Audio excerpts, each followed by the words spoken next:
আপনারা জলসায় না আসেন আর একটু পরে পালাবারটাই। এখনকার মানুষের জলসা হলো যে 9টার আগে আসবো না আর 11টার পরে থাকবো না। এখন এই টাইমেই জলসা করতে হবে। তাই আপনাদেরকে আমি আহ্বান করব যে আপনারা অবশ্যই সময়কে মূল্যায়ন করেন এবং আপনারা যে উদ্দেশ্যে নিয়ে প্রোগ্রামটা দিয়েছেন উদ্দেশ্যটা পূর্ণ করবেন, এটা আপনাদের কাছে দাবি। আলহামদুলিল্লাহ নাহমাদুহু ওয়া নাস্তাঈনুহু ওয়া নাস্তাগফিরুহু ওয়া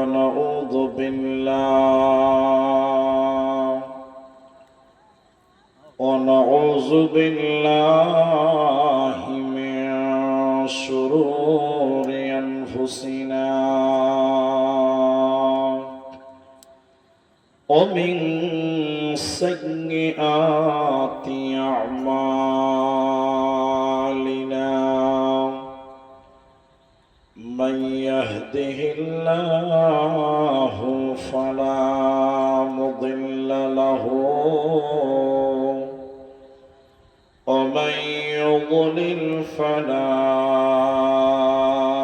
হাদিয়া লাহু وأشهد أن لا إله إلا الله وحده لا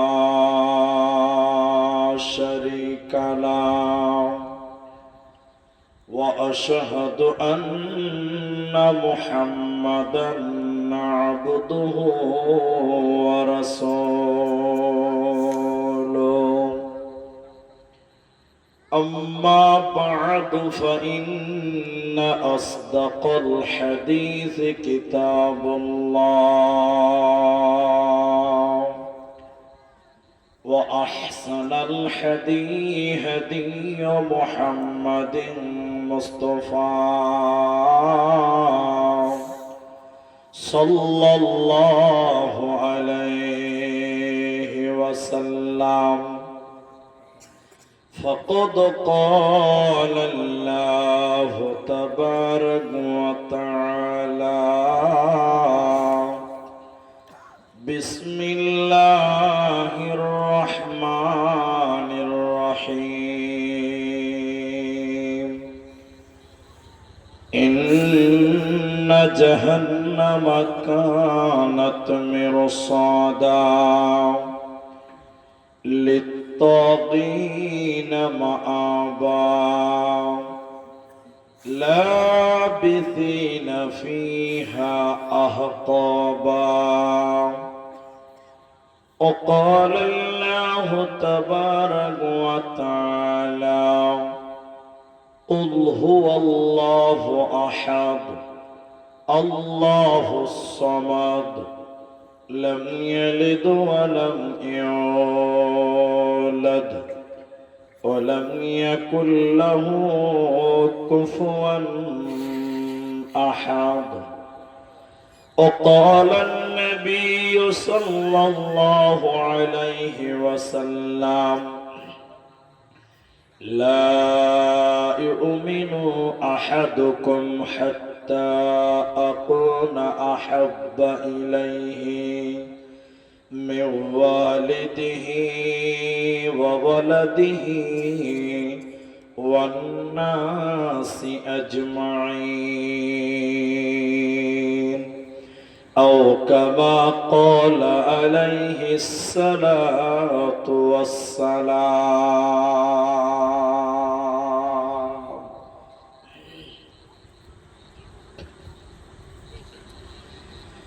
মুসলিম জাতি অটুট রত্ন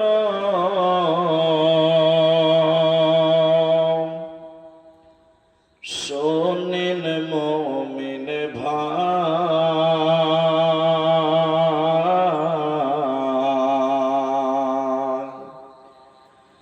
উৎপীড়নে ঈমান বৃদ্ধি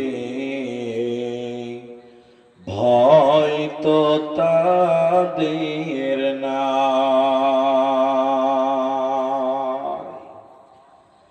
মুসলিম জাতি অটুট রত্ন,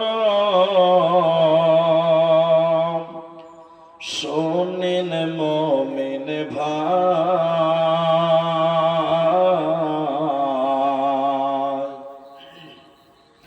উৎপীড়নে ঈমান বৃদ্ধি, ভয় তো তাদের না। মক্কায় এলো জুলুমের ঢেউ,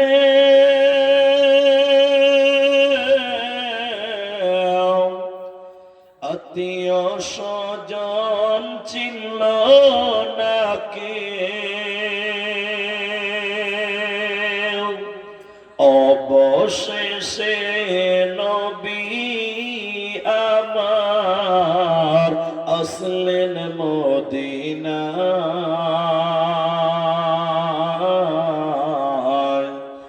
উৎপীড়নে ঈমান বৃদ্ধি, ভয় তো তাদের না।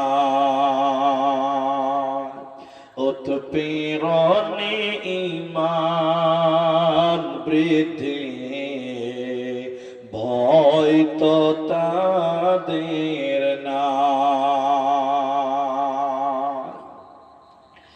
আম্মার ইয়াসির সুমাইয়ার কথা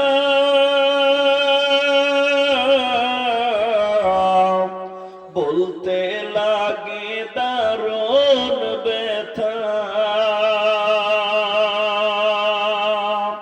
ইমানের প্রেমে পাগল হয়ে আসলেন মদিনায়, উৎপীড়নে ঈমান বৃদ্ধি, ভয় তো তাদের না। মুসলিম জাতি অটুট রত্ন, শোনেন মুমিন ভাই,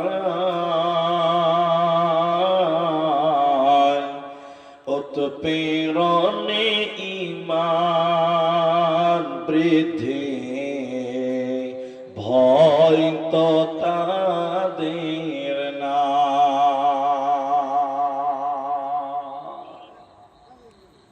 উপস্থিত যোগ্যতম সভাপতি, স্টেজে ওলামায়ে কেরাম, অতিথিবৃন্দ, আমার সামনে বসে থাকা দিনদার ইমানদার মুমিন ভাই সকল, দোয়ার কান্টারি মুরব্বী সমাজ, স্নেহের কচি কাচা, পর্দার অন্তরালে বসে থাকা মুমিনা সলেহা মা ও বোনেরা, প্রাণ প্রিয় সরাইদিঘি, ফুটকালাই, কুমারগঞ্জ, দক্ষিণ দিনাজপুরবাসী, সর্বাগ্রে সে মহান মনিবের দরবারে শুকরিয়া আদায় করি যে আল্লাহ তাবারাক ওয়া তাআলা আমাদেরকে প্রতি বছরের ন্যায় আজকেও একটি মাদ্রাসা কেন্দ্রিক আয়োজিত মাহফিলে বসিয়ে কোরআন এবং হাদিসের কথা বলার, আপনাদের শ্রবণ করা যিনি তৌফিক ইনায়াত করেছেন, সেই মহান মনিবের দরবারে শুকরিয়া আদায় করি। আমরা সকলেই একবার বলি আলহামদুলিল্লাহ।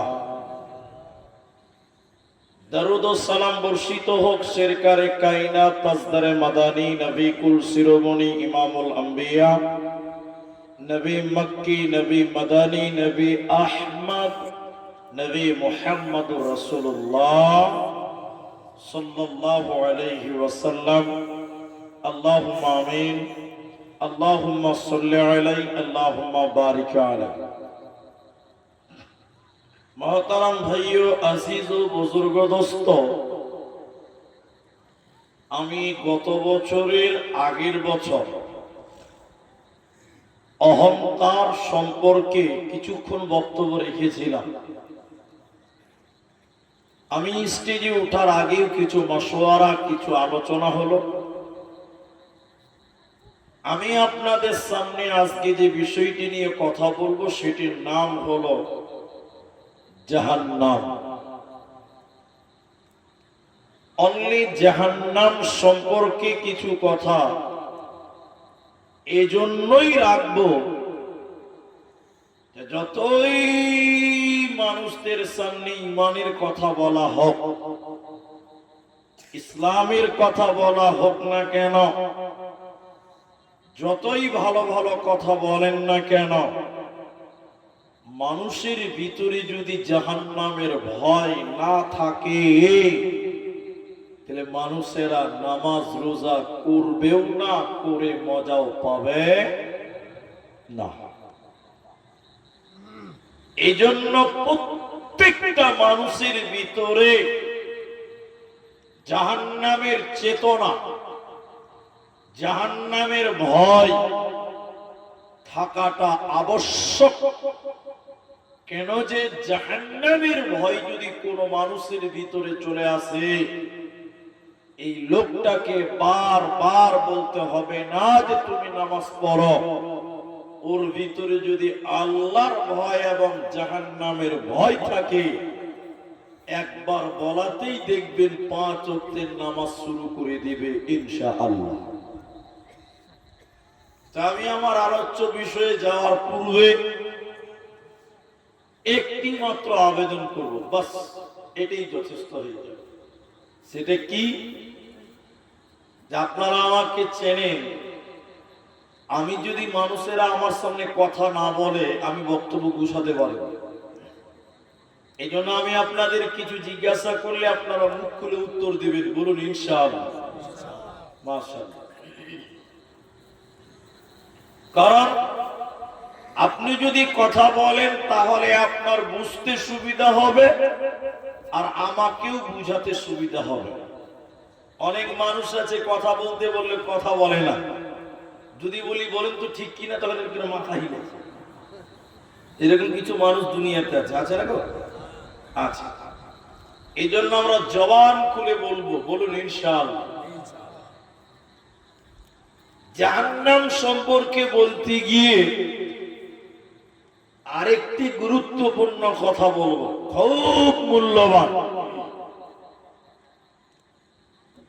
আল্লাহ তাবারাক ওয়া তাআলা মানব জাতিকে সৃষ্টি করেছেন। মানুষকে আল্লাহ সৃষ্টি করার পেছনে তার একটা উদ্দেশ্য বা তার একটা টার্গেট বা তার একটা নিয়ম ছিল বা রেখেছিলেন আল্লাহ। সেটা কোরআনে সম্পূর্ণ আলোচনা আছে। আল্লাহ তাবারাক ওয়া তাআলা মানুষকে তার ইবাদতের জন্য সৃষ্টি করেছিলেন, অথচ আজকের দুনিয়ার মানুষের দিকে যদি আপনি তাকান, মানুষ আল্লাহর ইবাদত করে কম, আল্লাহর বিরুদ্ধে চলে বেশি। ঠিক কিনা জুড়ে বলেন? দেখবেন দেখবেন একটু আপনাকে দেখেন। ইসলাম বলছে, রসুল বলেছেন তোমরা দাড়িকে বড় করো, দাড়িকে ছেড়ে দাও, মোষটাকে ছোট করো, গোপটাকে ছোট করো। আপনারা খালি হেনা বলবেন। এখনকার মুসলমান দাড়িকে কেটে একদম চেয়েছে ছোট করছে আর মোচকে বড় বড় করছে। হ্যাঁ কিনা বলেন? তাহলে উল্টাটা করছে। আল্লাহ বলেছেন হালাল খা, হারাম খাবি না। সকালবেলা ঘুম থেকে উঠি দু তো ঢক ঢক ঢক ঢক ঢক ঢক করে মেরে দিল বাংলা মা, আল্লাহর বিরুদ্ধে। মানে ইসলাম যা বলে আমরা তার বিপক্ষে চলতে বেশি পছন্দ করব, অথচ এ সকল পাপ যদি আমরা করি আমাদের জন্য শাস্তির ঘোষণা করেছেন আল্লাহ, আমাদের জন্য আযাবের কথা বলেছেন নবী মুহাম্মদুর রাসূলুল্লাহ সাল্লাল্লাহু আলাইহি ওয়াসাল্লাম। অথচ আমরা তাওয়াক্কা করি না, পরোয়া করি না। আল্লাহর ভয় আমাদের ভিতরে নেই, জাহান্নামের ভয় আমাদের ভিতরে না। এই যে হাদিস আপনাদের সামনে বলি, তাহলে আপনারা পাই টু পাই বুঝতে পেরে যাবেন। উত্তরটা আগে দিন, মাত্র 5 মিনিট বসেন, মূল আলোচনা শুরু করতে যাচ্ছে। আপনারা বলেন জান্নাতি মানুষ বেশি হবে কিয়ামতের দিন না জাহান্নামী মানুষ বেশি হবে? বলেন। মাশাআল্লাহ, সবাই জানেন জাহান্নামী বেশি হবে। কতগুলো লোক জাহান্নামী হবে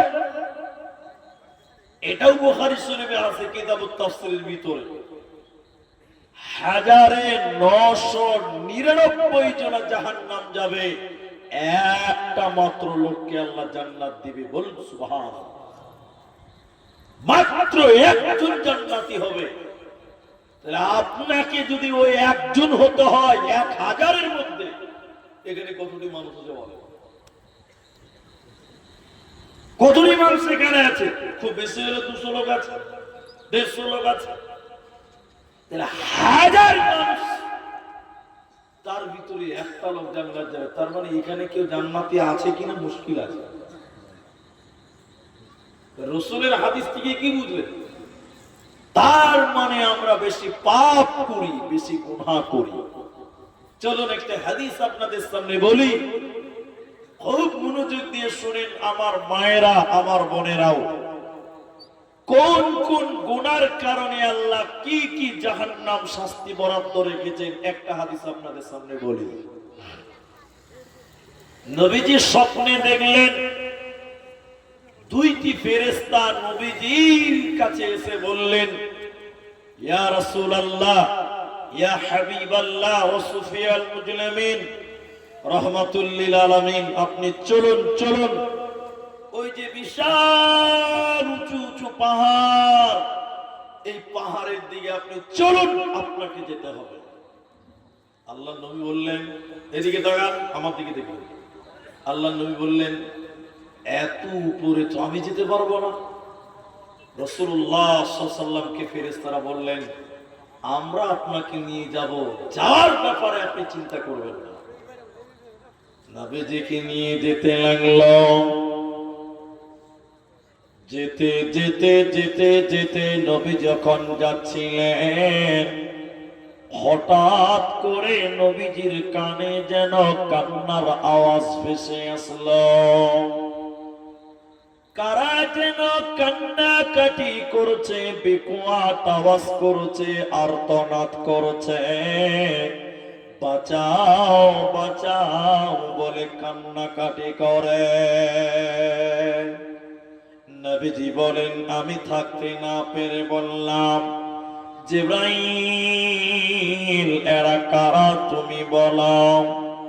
কেন তারা কান্নাকাটি করে, বিকট আওয়াজ করে, আর্তনাদ করে, এরা কারা? জিবরাইল বলেন, আপনি আরো আগে চলুন, আগিয়ে যান, আপনাকে জানানো হবে। নবীজি বললেন, আমি যেন আরো উপর দিকে যেতে লাগলাম।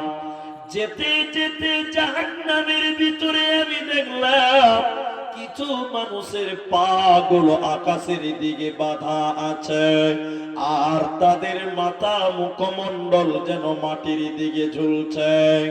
পা গুলোকে আকাশের দিকে, মাথা মুখমণ্ডল যেন মাটির দিকে ঝুলছে, উল্টো করে টাঙিয়ে রাখা হয়েছে। এই উল্টো করে টাঙানোর কারণে ওদের গালগুলো ফেটে ফেটে ফেটে ফেটে যেন রক্ত পড়ে। নবীজি বলেন, থাকতে না পেরে বললাম, জিবরাইল, তুমি বলো এরা কারা? মান হাউলাই, এরা কারা? কেন তাদেরকে জাহান্নামে উল্টো করে টাঙিয়ে রেখেছে বলো? কেন তাদের পা আকাশের দিকে তুমি বলো, কেন তাদের মাথা মুখমণ্ডল মাটির দিকে তুমি বলো, আর তাদের মুখগুলো ফেটে ফেটে কেন রক্ত পড়ছে তুমি বলো। জিবরাইল আমিন বলেন, ইয়া রাসূলুল্লাহ, ইয়া হাবিবাল্লাহ, দয়ার নবী আপনি শুনলেন এরা কারা? আল্লাহর সমস্ত নাফরমান বান্দা বান্দিরা, ওই সমস্ত পাপিষ্ট গুনাহগার বান্দা বান্দিরা যারা রমজান মাস পেয়েছিল, রোজার মাস পেয়েছিল, সিয়ামের মাস পেয়েছিল, যারা রোজার মাসে দিনের বেলায় খাবার খেয়ে রোজা ছেড়ে দিয়েছিল, যারা দিনের বেলায় খাবার খেয়ে রোজা ছেড়ে দিয়েছিল, আল্লাহর ফরজ রোজা যারা রাখেনি, ওই সমস্ত বেরোজাদারের দলেরা, ওদেরকে জাহান্নামে উল্টো করে টাঙিয়ে রাখা হবে, ওদেরকে জাহান্নামে উল্টো করে টাঙিয়ে রাখা হবে। এদেরকে আল্লাহ জান্নাত দেবে না, পাবে না, পাবে না। এজন্য যে লোকটা রোজা রাখবে না, ওকে জাহান্নামে উল্টো করে রাখা হবে, ওর বাঁচার উপায় রবে না, রবে না, থাকবে না।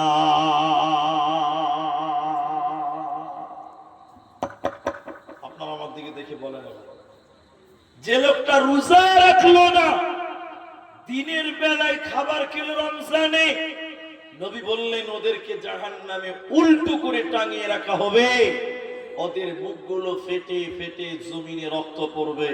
এখন আপনারা বলুন, এই সব এলাকাতে, ফটকালায় বলেন, এই এলাকাতে বলেন, এখন মুসলমান বেরোজাদার আছে না নাই ভাই? বেরোজাদার মুসলমান নাই? অনেক মুসলমান দেখবেন এই যে রমজান চলে গেল, রমজান মাসে রোজা রাখেনি, এমনও বাড়ি আছে বাড়ির কেউই রোজা রাখতো না, সবাই দুপুর বেলায় ভাত খেয়েছে, এরকম বাড়ি আছে না নাই? আরে জাহান্নামে উল্টো করে টাঙিয়ে রাখা হবে। আবার অনেক মুসলমান এরা জনগণকে ধোঁকা দেয়, মানুষকে ধোঁকা দেয়।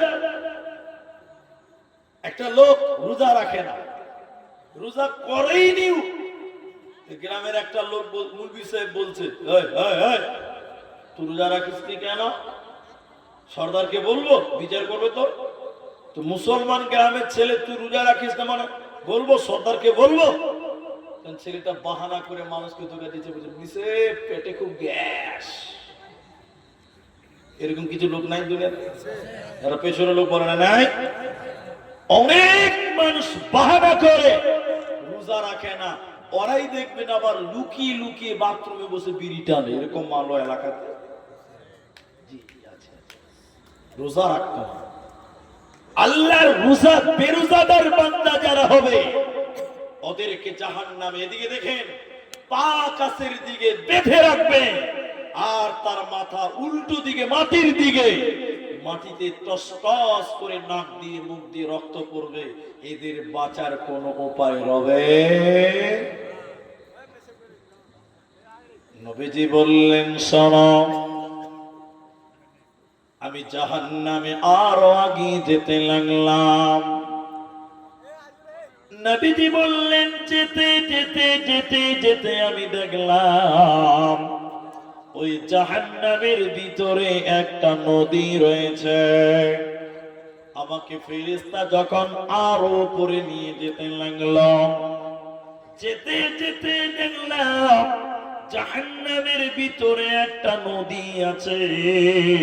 ওই নদীতে কোনো দুধ নাই, ওই নদীতে কোনো পানি নাই, কোনো জল নাই। তাহলে নদীতে আছে কি? নবী বলেন, আমি দেখলাম ওই নদীতে রয়েছে পচা দুর্গন্ধ রক্ত। এত দুর্গন্ধ, দুর্গন্ধের কারণে তার পাশে টিকা যায় না। নবী বলেন আমি রক্তের নদীতে ভালো করে দেখলাম কিছু মানুষেরা রক্তের নদীর মাঝখানে সাঁতার কাটছে আর যেন তারা হাবুডুবু খাচ্ছে আর হাবুডুবু খেতে খেতে উপরের দিকে সাঁতার কেটে ওঠার চেষ্টা করে। নবীজি বলেন আমি দেখলাম ওরা যখন উপর দিকে ওঠার চেষ্টা করছে উপর দিক থেকে পাথর মেরে আবার তাদের রক্তের নদীর মাঝখানে ফেলে দেওয়া হয়। দুর্গন্ধ রক্ত রক্তের নদীর মাঝখানে তারা যেন সাঁতার কাটবে তারা উপরে উঠতে পারবে না। নবীজি বলেন আমি থাকতে না পেরে বললাম জিবরাইল তুমি বলো এরা কারা, কেন তাদেরকে জাহান্নামে রক্তের নদীতে চুবানো হয়েছে বলো। হে জিবরাইল তুমি বলো এরা কারা, কেন তাদেরকে রক্তের নদীতে চুবানো হয়েছে তুমি বলো। এদেরকে চুবিয়ে রাখা হলো কেন, অপরাধ কি তুমি বলো। জিবরাইল আমিন বলেন ইয়া রাসূলুল্লাহ দয়ার নবী আপনি শুনিলেন এরা কারা। আল্লাহর ওই সমস্ত নাফরমান বান্দা বান্দিরা যারা সুদের টাকা দিয়েছিল আর যারা ঘুষের টাকা দিয়েছিল, ওই শুধু দেনেওয়ালা আর শুধু খানেওয়ালা, ওই শুধু দেনেওয়ালা শুধু খানেওয়ালা, ওই সুদখোর ব্যক্তিদেরকে রক্তের নদীতে চুবানো হবে। সুদখোর ব্যক্তিকে আল্লাহ জান্নাত দিবে না, পাবে না, পাবে না। কি করলি তুই ভাবে এসে মায়া জালে গেলি ফেসে, আজরাইলে সে ধরবে কুসে কে বাঁচাবে তোর প্রাণ। ওরে মুসলমান তোরা হারাস না ঈমান, ওরে মুসলমান তোরা হারাস না ঈমান। যদি করিস নামাজ রোজা থাকবে না তোর পাপের বোঝা, যদি করিস নামাজ রোজা থাকবে না তোর পাপের বোঝা। মরণকালে পাবি রে তুই জান্নাতি আদার। ওরে মুসলমান তোরা হারাস না ঈমান, ওরে মুসলমান তোরা হারাস না ঈমান। অতএব যারা সুদের টাকা দিবে আর সুদের টাকা নেবে এই লোকগুলোকে রক্তের নদীতে জাহান্নামে রাখবে, এরা জান্নাতে যাবে না, পাবে না, দেবে না। ভাইয়া যেটি মানুষ আছেন সবাই মুখ খুলে বলেন, কেউ বাদ যাবে না। এখন আমাদের গ্রাম অঞ্চলে আপনাদের এই ফুটকালায় সাদায় দিঘি এসব গ্রাম অঞ্চলে সুদের কারবারি এখন চলছে। চলছে কি চলছে না ভাই? সবাই বলেন চলছে কি চলছে না? চলছে রমরমার ব্যবসা। এখন আমরা এদিকে আমার দিকে দেখে আমরা পুরুষেরা তো সুদের টাকা নিচ্ছি, দিচ্ছি, দিলামই।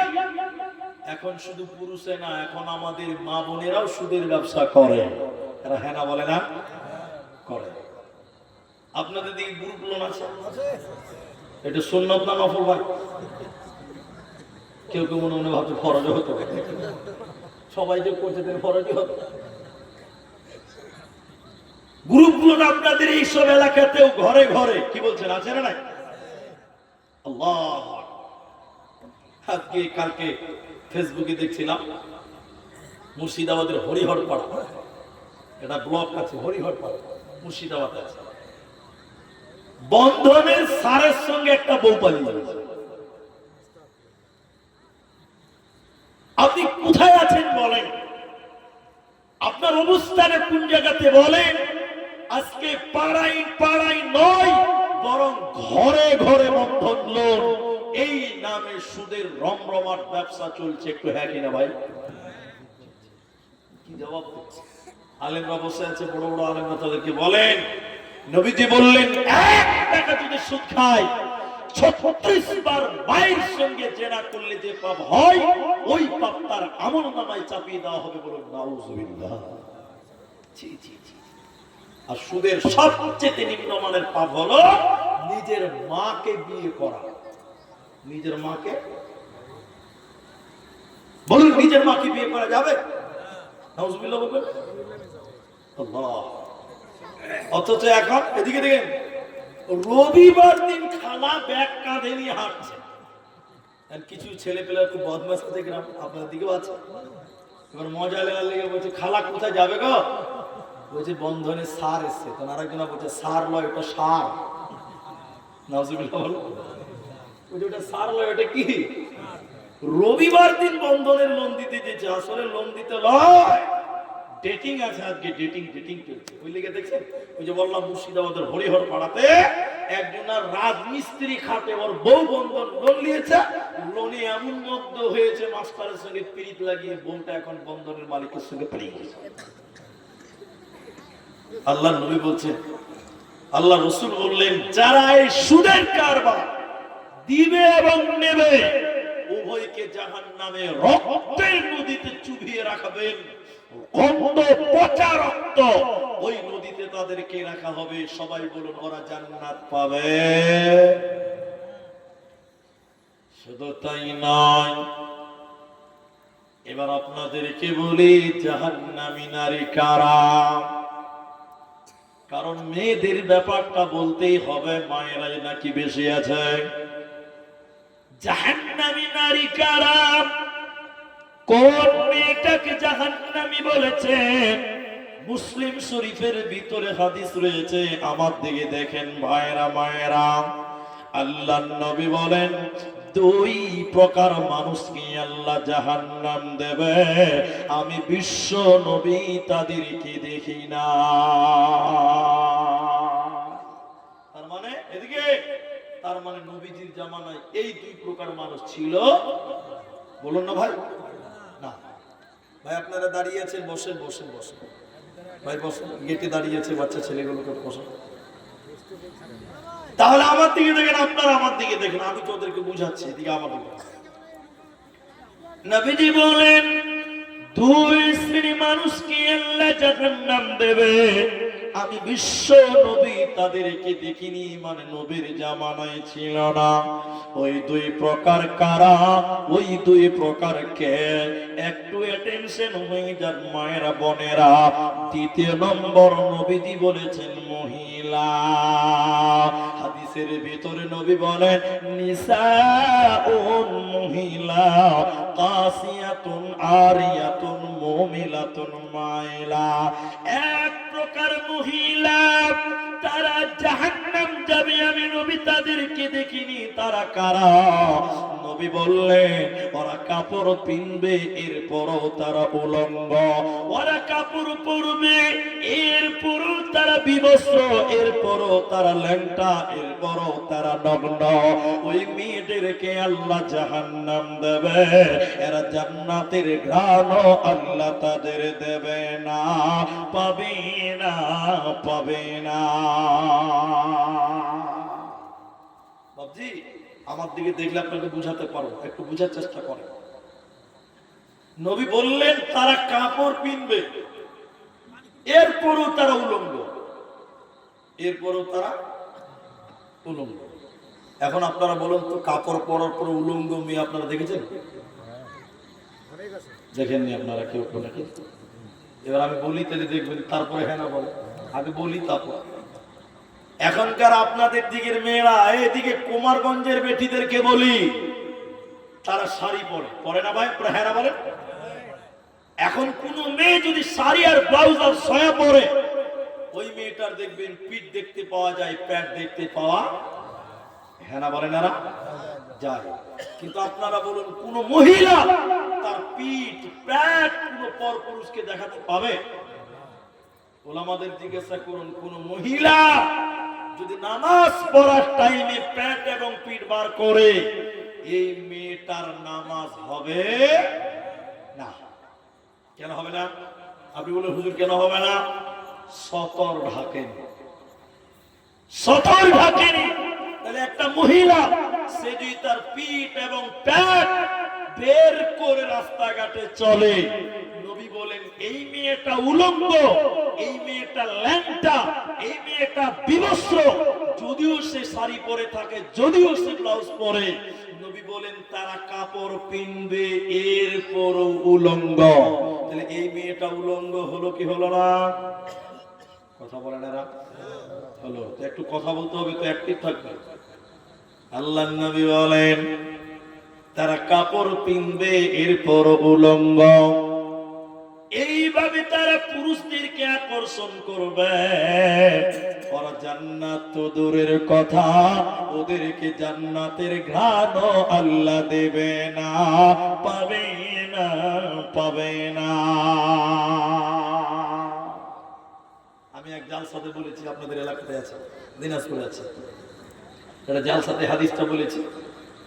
মেয়েদের ভিতর থেকে একটা মেয়ে বলছে, কয়েকটা মেয়ে বলছে, হুজুর আজ থেকে তওবা করছি আর শাড়ি পিনবো না, তওবা করছি আর শাড়ি পিনবো না। আমি বললাম কেন? বলছে হুজুর শাড়ি পিনলে পিঠ দেখতে পাবে, পেট দেখতে পাবে, শাড়ি পিনবো না। তো আমি বললাম তাহলে কি পিনবেন মা, কি পিনবেন বোন? তো বলছে হুজুর আজ থেকে আমরা ম্যাক্সি পরবো। ম্যাক্সি বুঝেন তো আপনার ভাই? এদিকে লোক মনে হয় বুঝে না। তো হ্যাঁ বলে, মাথা হিলেছেন কেন যে ভাই? মুখটা একটু লড়ান। ম্যাক্সি নাইটি বুঝেন তো? নাইটি, মাশাআল্লাহ। এবারে বলেন, এবার তাকবীর দিচ্ছি, নারায়ে তাকবীর। ভাই আপনারা যদি আগেই আসতেন, এই লোকগুলো ঢুকতে পারছে না, কি করবেন বলেন? একটু এদিকে আসেন, আপনারা আসেন না ভাই। আপনারা এই যে মাঝখানে ফাঁকাটা আছে, কেন ফাঁকা আছে ভাই? ওটা আপনার ভাইকে ছেড়ে দিন, একটু আগান, একটু আগে আসেন ভাই, আল্লাহর রাস্তা আগান। এরা বাংলা বুঝে না নাকি ভাই? আপনারা একটু আগান। আরে মেয়েদেরকে আমি দেখতে পাইনি, এদেরকে দেখছি আর শুনছে না, ওরা তো দেখতেই পাইনি। মেয়েদের কোনো জায়গা পাইনি। আপনাদের এই দিনাজপুরে হরিরামপুরে একটা জালসা ছিল, জায়গাটার নাম ভুলে গেলাম, গ্রামের নামটা। আমাকে সভাপতি বলছে, বাবজি আমাকে বলছে, বলেছে একটু মেয়েগুলোকে চুপ করতে বলো, একটু আগে আসতে হবে। তো আমি বলছি ওরা তো লোকের বউ, আমার নিজের বউ আমার কথা শুনে, ওরা তো লোকের বউ। নিজের বউকে যদি বলি একটু চুপ করো না, 22টা কথা বলবো, হ্যাঁ আমার কথা শুনতে আমার ভালো লাগে না, আর ওরা তো লোকের বউ, আর আমার কথা শুনবে। ভাই আপনারা তাহলে একটু আগাবেন না, এদিকে আসবেন না, আপনারা বাঁ দিকে আসেন না জি। এরা কেউ মনে মনে নিয়ত করেছে যে বক্তা তুমি যাই বলো, তোমার কথা শুনবো না। আল্লাহ মাশাআল্লাহ, এই দেখেন উঠে দাঁড়িয়ে গেছে। আর একটা তো মুসলিম